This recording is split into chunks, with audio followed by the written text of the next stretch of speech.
પૂર્વ Kutch cyber crime પોલીસે દેશવ્યાપી સાયબર ફ્રોડના એક મસમોટા નેટવર્કનો પર્દાફાશ કર્યો, જેમાં આશરે 182 કરોડ રૂપિયાના કૌભાંડને ખુલ્લું પાડ્યું।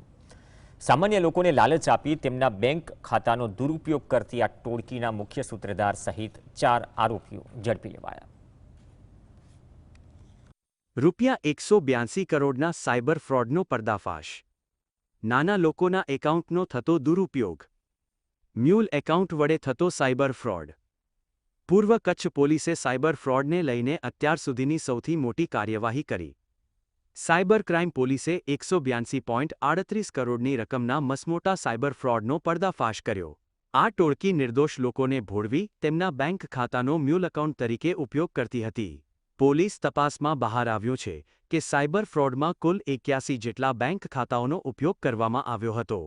સમન્વય પોર્ટલ પરથી મળેલી માહિતી મુજબ આ ટોળકી સામે દેશભરમાં કુલ 74 જેટલી ફરિયાદો નોંધાઈ ચૂકી છે, જે સાબિત કરે છે કે આ રેકેટ દેશવ્યાપી ફેલાયેલું હતું।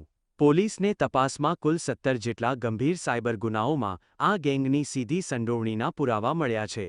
પૂર્વ કચ્છ ગાંધીધામ સાયબર પોલીસે ગેંગના મુખ્ય સૂત્રધાર યશ ભાટિયા સહિત 4 આરોપીઓની અટકાયત કરી છે, જ્યારે અન્ય 4 આરોપીઓને ઝડપી લેવા માટે ચક્રો ગતિમાન કર્યા છે।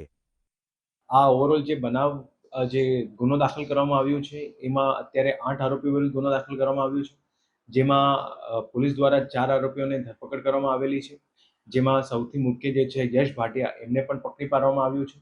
અને એની સાથે સાથે એક જે આરોપી છે એ અત્યારે હિંમતનગરની જેલમાં છે, જે બીજા ગુનામાં જેલમાં છે, અને બીજા જે 3 આરોપી છે એમને પકડવાની જે છે તજવીજ અત્યારે પોલીસ દ્વારા ચાલુ છે। આ ઠગો સોશિયલ મીડિયા, ફોન કોલ અને મેસેજ દ્વારા લોકોને રોકાણ, લોન કે કમિશનની લાલચ આપીને તેમના નામે ખાતા ખોલાવતા હતા। ત્યારબાદ આ ખાતાઓનો ઉપયોગ ફ્રોડની રકમ ટ્રાન્સફર કરવા માટે થતો હતો। હાલમાં આ કૌભાંડ સાથે સંકળાયેલા અનેક બેંક ખાતાઓને પોલીસે ફ્રીઝ કરી દીધા છે।